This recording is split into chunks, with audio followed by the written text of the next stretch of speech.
Mitch Albom is a best-selling author, journalist, and broadcaster, best known for his heartwarming and thought-provoking works.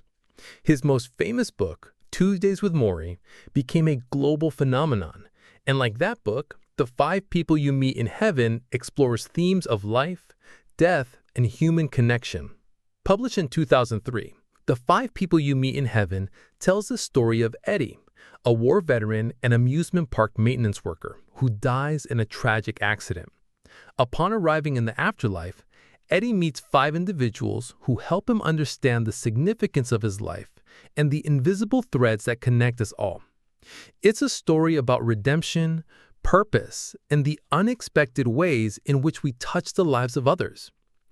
Now that we know a bit about Mitch Albom and the themes of his work, let's dive into Eddie's transformative journey in the afterlife, where he encounters 5 individuals who reveal the hidden meaning behind his life and its profound impact on others.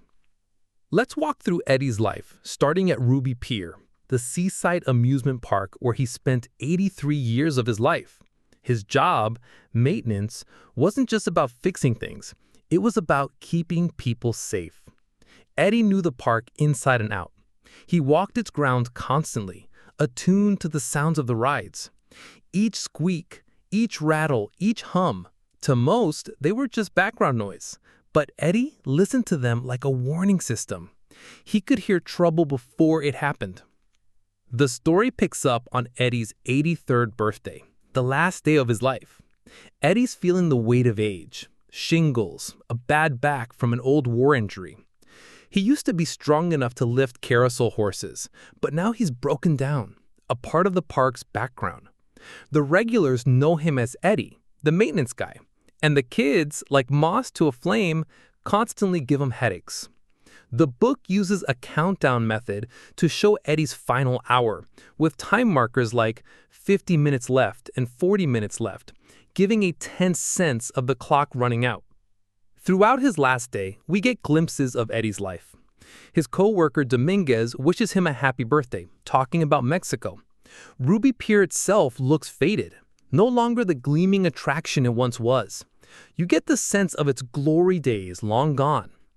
Eddie thinks about his late wife, Margarite, remembering her as a wound beneath an old bandage, a line that hits hard. He thinks back to their dance at the Star Misband show. These little memories flash before the climax. Right before the accident, Eddie does a small, kind gesture, a simple gift for a little girl, Amy or Annie, who isn't fully named.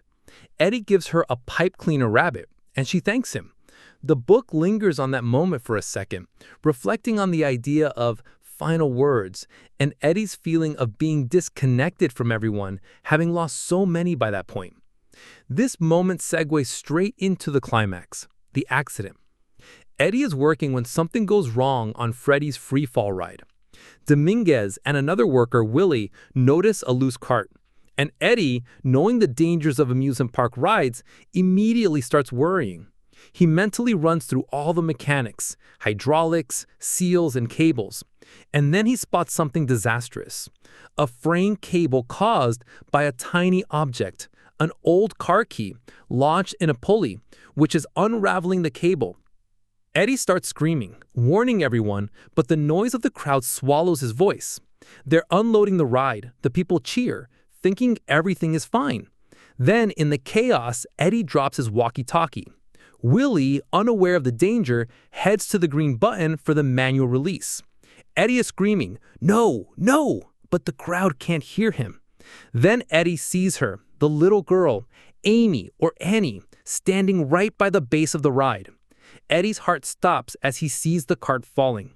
He rushes to protect her, feeling a sharp pain as the cart rips through his shirt. The last thing Eddie feels is 2 small hands in his, and then everything goes black. When he wakes up, it's not in heaven as you might expect. There's no clouds or golden gates. Instead, he's back at Ruby Pier, but it's pristine, exactly as it was in the 1920s when he was a child. Everything's perfect, like a memory. The old rides, the old buildings, and Eddie feels completely different. No pain, no limp. He can run. It's Ruby Pier as he remembers it in its glory days. Here, Eddie meets the first person, the Blue Man, who looks like a strange grain blueberry. At first, Eddie thinks he's just another oddball from the pier, but the Blue Man reveals things to Eddie. His story of a poor immigrant family, a childhood marked by fear and shame, and how he ended up in a carnival sideshow. He explains how he died. He swerved to avoid hitting a child who ran into the street for a ball, and the shock of it caused him to have a fatal heart attack. Eddie's shocked because he realizes the boy running into the street was him. He was the reason the Blue Man died. The lesson he shares is that strangers are just family you haven't met yet. Eddie's world and the Blue Man's are connected in ways he can't yet understand. Eddie wants to know if he saved the little girl from the ride. The Blue Man doesn't answer directly, but leaves Eddie with this profound thought. No life is a waste. The only time we waste is the time we spend thinking we are alone. And with that, the Blue Man's skin turns warm caramel and he fades away. From there, Eddie is whisked away, flying over the ocean, and lands in a war zone, the Philippines, during World War II. Eddie recognizes it from his nightmares. The rain, the mud, the jungle. He meets someone from his past, his old commanding officer, the captain, who reveals himself as Eddie's second person. The captain's story takes Eddie deep into their brutal war experience, captured by enemy soldiers, tortured, forced into a coal mine, and later part of a dangerous escape plan. Eddie recalls one of his fellow soldiers, Roboso, who fell sick and was beaten by the guards. Eddie tried to help him but was punished for it. And when they escaped, they destroyed the enemy camp in a rage-filled retaliation, setting it on fire. Eddie, convinced there was a child trapped inside one of the burning huts, ran towards the fire, but was shot in the leg by the captain to save him from running to his death. The captain explains that he shot Eddie to save him because Eddie's obsession with saving someone blinded him to the risks. He couldn't let Eddie die in the fire. The lesson?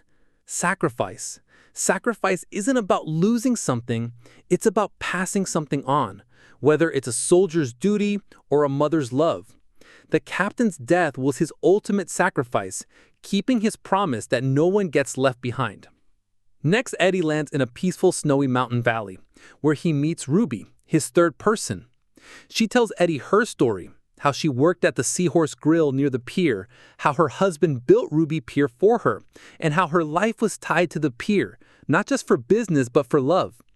Ruby's message is that things that happened before you were born still shape your life. Eddie's existence at Ruby Pier wasn't a random one. It was shaped by forces he never saw. Ruby's also there to show Eddie the truth about his father's death. Ruby reveals a memory Eddie never knew. The night his father got sick, his father wasn't just soaked in the rain from chasing a man named Mickey Shea. He was angry because Mickey had tried to grab Eddie's mother inappropriately. Eddie's father, furious, chased Mickey, and that's what led to his death. Not just the rain, but the loyalty to his family and his inability to forgive Mickey. Ruby's lesson is that forgiveness is essential. Holding on to anger poisons you from within. After this revelation, Eddie finally experiences a moment of peace with his father, imagining his father's ghost telling him it's fixed. He feels reconciled and Ruby fades away. Eddie is next transported into a plain room where he feels the old aches and pains of his body again, reminding him of his human life. But he opens doors leading to different wedding receptions, showing how uncomfortable he always felt at weddings because of his limp. Then one door opens to an Italian wedding, and there, waiting for him, is Margarite. She's beautiful, just like the day they were married, and she reminds him of the love they shared. Eddie had buried himself in work at Ruby Pier after her tragic accident. But Margarite helps him understand that their love didn't end with her death. It changed form. She teaches Eddie that love endures, even after death, through memory. Their final dance is a moment of letting go of the pain, and Marguerite assures him that he did make her happy. As Eddie holds her, she fades away, and everything turns white again. Finally, Eddie arrives at the fifth person, Tala. When Eddie first sees her, he's filled with guilt, convinced she's the child he killed in the Philippines. She was burned, but as Eddie washes her scars away, he begins to heal her, literally and figuratively. Tala reveals that Eddie's life had purpose. His job at Ruby Pier wasn't just maintenance, it was to keep children safe. That was his real purpose, the one he never saw. Eddie asks if he saved the little girl at the pier, Amy or Annie. Tala reveals the truth. Eddie did save her, not by pulling her, but by pushing her out of harm's way. She was safe because of him. In the end, Eddie realizes that all his efforts, no matter how mundane, had meaning. He had always been making a difference, keeping children safe. The book ends with Eddie finally feeling at peace. His life wasn't a waste. He was part of a bigger story. And in the end, he's surrounded by people he helped, all of them waiting for their turn to cross into heaven. As he floats toward the Ferris wheel, he's greeted by Margarite, and he hears one final word from God: home. The book wraps up with a brief epilogue. Life continues on Earth, right where Eddie left it. Ruby Pier reopens, his story fades from the headlines, and even Freddy's freefall ride is replaced with something new. Eddie's apartment is rented out, and Dominguez takes over his job. Eddie's physical presence at Ruby Pier disappears, but a new line forms in heaven. It's made up of 5 souls, all waiting for Amy or Annie, the little girl Eddie saved. They're there to help guide her when her time comes, teaching her the lessons she needs to learn about life, including why she lived. And Eddie's in that line too, waiting for her.